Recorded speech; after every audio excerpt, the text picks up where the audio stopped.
What's up everyone, Ryan the Bomb is back, and in this video I'm going to rank all the Star Wars films that have been released so far from worst to best.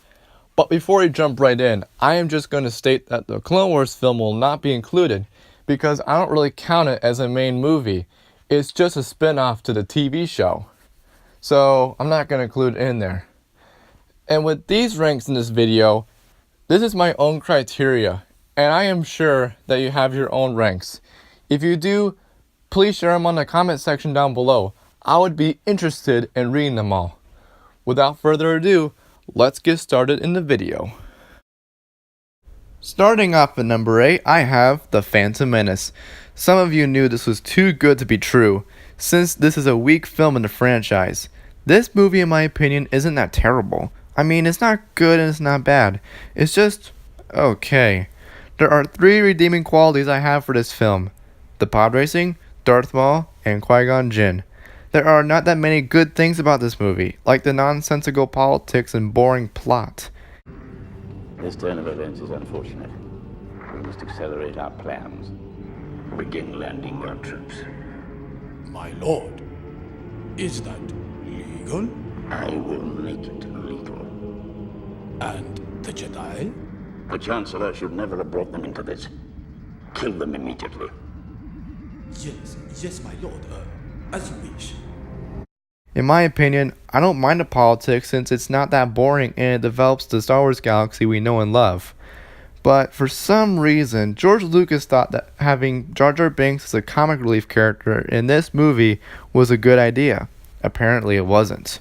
If you're going to have a comic relief in your movie, he or she better do something instead of just standing around acting like an unfunny dumbass. Jar Jar Binks does absolutely nothing here except help Qui-Gon Jinn and Obi-Wan find transportation to the capital of Naboo by borrowing a vehicle from some underwater Gungan city of some sort. After that, he is useless. He even takes Padme's place as a senator in the next film and gives Palpatine emergency powers. Immediately emergency powers to the Supreme Chancellor.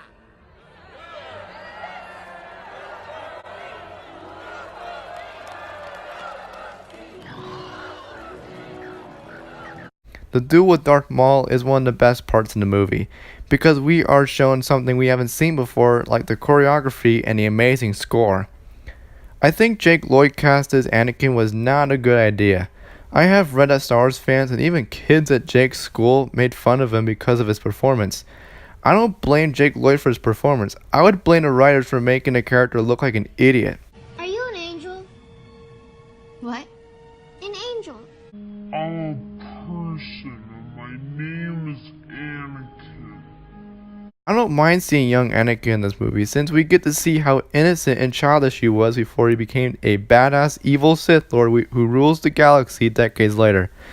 If you are a Star Wars fan or a person who likes the films in general and you haven't seen this, I would recommend it. It's kind of boring, but it's not that terrible.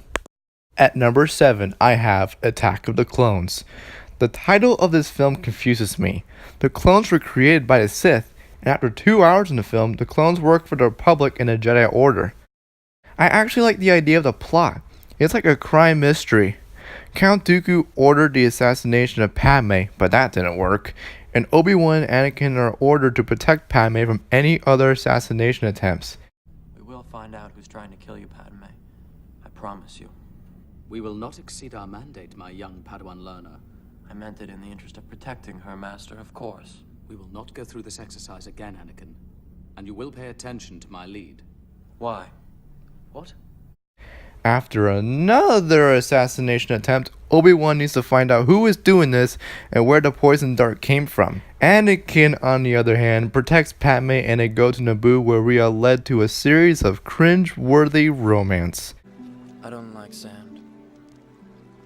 It's coarse and rough and irritating, and it gets everywhere. The romance is so bad that it makes the Twilight Saga's romance look good by comparison. Why would Padme fall in love with this creepy, immature, whiny Jedi? Someday I will be. I will be the most powerful Jedi ever. I promise you. I will even learn to stop people from dying. Anakin. It's all Obi-Wan's fault. He's jealous. He's holding me back. The problem I have with Count Dooku is, we should have learned about his past in the movie, but we don't. He doesn't make an on-screen appearance after an hour and a half of the film's runtime. We don't get to see how powerful he is until he fights Obi-Wan, Anakin, and Yoda at the end of the movie. This movie has good elements, but at the same time, crappy ones too. At number 6, I have Star Wars: A New Hope. Now, I know what you're thinking. Ryan, this movie is good. Why would you rank the movie this low? I have a good reason for that. I mean, it's good and all, but it has a really slow pace and it's kind of boring. The scene when Luke, Obi-Wan, and the droids arrive at Mos Eisley is when the movie gets interesting. Mos Eisley Spaceport. You will never find the more wretched hive of scum and villainy. The characters are likable and memorable. The final part of the movie is the best part. There is suspense and tension if Luke will make it out of the battle alive.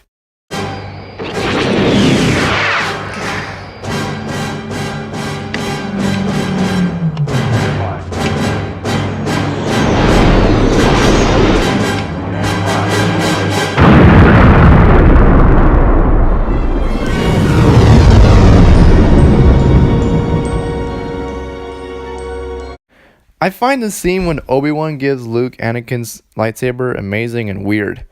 Obi-Wan should have told Luke where to point that lightsaber, because for what we all know, Luke could have accidentally killed Obi-Wan or the droids with the lightsaber, or even himself. If you haven't seen it, watch it. Watch it as soon as you can. At number 5, I have Rogue One. This movie came out last year and it blew our minds off. It's a Star Wars movie we never asked for, and it was a success. I like the idea of the film. Instead of delivering the Death Star plans to the rebels in their secret base on Yavin 4, it's all about stealing the plans like A New Hope mentioned in the opening crawl. I find it weird that the main characters get killed off. I mean, I assume the two main characters, Jyn Erso and Cassian, would be the survivors, but obviously they didn't have enough time to escape because of the destruction of the Imperial security complex on Scarif. I rank this movie number 5 because the film gets boring at times, but it has a fair share of great moments. I really love the scenes with Darth Vader. He is not our main villain of the film, but we are shown how more powerful he really is. If you haven't seen it, watch it. It's awesome. At number 4, I have Return of the Jedi. Personally, I like this film. It has good and bad moments. The first act, which involves Luke and his friends rescuing Han, is my personal favorite part of the movie. After that, we are introduced to the Ewoks and Endor. They may be silly and kiddish, but it helped the rebels win and destroy the second Death Star. I actually read online, regarding Revenge of the Sith, that Palpatine was supposed to be revealed to be Anakin's father because Anakin was conceived by the midichlorians, but that plot twist was scrapped. If it wasn't, it was going to be like a like father, like son, like grandson or grandfather or something like that in Return of the Jedi. But it's too bad we never got to that plot twist in Revenge of the Sith. You failed, Your Highness. I am a Jedi, like my father before me. So be it, Jedi. Return of the Jedi is still an amazing movie no matter what. I have always wondered what happened to these characters because something has to happen to them, like in the next film. Speaking of which, at number 3, I have Episode 7, The Force Awakens. I had to wait 10 years for another Star Wars movie since Revenge of the Sith. In fact, everyone had to. When it came out, it was a success, and the characters that were introduced are the best. Rey, Finn, Poe, and Kylo Ren are the best characters in my opinion. I like Kylo Ren more because he is full of internal conflict, and that is what makes him interesting. He is trying to let the dark side consume him, but what he has been doing doesn't work. Hopefully Snoke completes Kylo's training so Kylo Ren would fully turn to the dark side. I would love to see that in the Last Jedi. Are you guys excited for the film? Because I am. I am overhyped about the next installment. Please leave a comment down below if you look forward to the movie. The map to Skywalker. We know you found it. And now you're going to give it to the First Order. At number 2, I have The Empire Strikes Back. This is my personal favorite installment of the original trilogy. This film is full of conflict. Luke and his friends have been failing to escape from the Empire and they nearly get killed many times. But you know what they always say, whatever doesn't kill you makes you stronger. Luke's training on Dagobah was the key point of the original trilogy and the best part.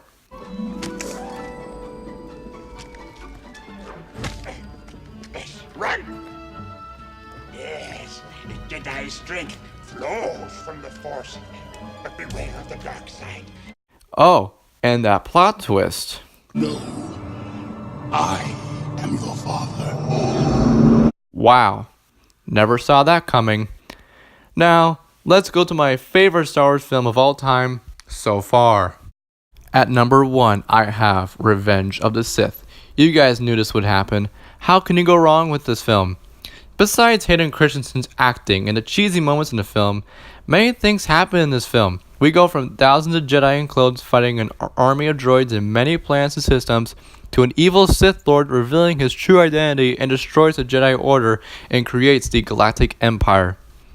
I find it kind of weird that Palpatine states the Jedi are traitors and everyone just believes him. No one in the Senate is like, is Palpatine alright? He looks kind of evil, don't you think? What if he creates a moon-sized space station that can destroy any planet in seconds? I'll just go with the flow here. Also, Padme's unexplained death. Medically, she's completely healthy. For reasons we can't explain, we are losing her. She's dying. We don't know why. She has lost the will to live. This is a very emotional and dark movie. Oh, I forgot to mention Obi-Wan. Obi-Wan is awesome in this movie. Episodes 1 and 2, he's alright. In the original trilogy, he's awesome too, but I like him more in Revenge of the Sith. Another happy landing. I've seen this movie many times in any other films, and that's why I like it. I would recommend it if you haven't seen it. Well guys, that is it. Thank you so much for watching. Please leave a like and comment down below, and don't forget to hit that subscribe button for more awesome content. Thank you so much and have a great day.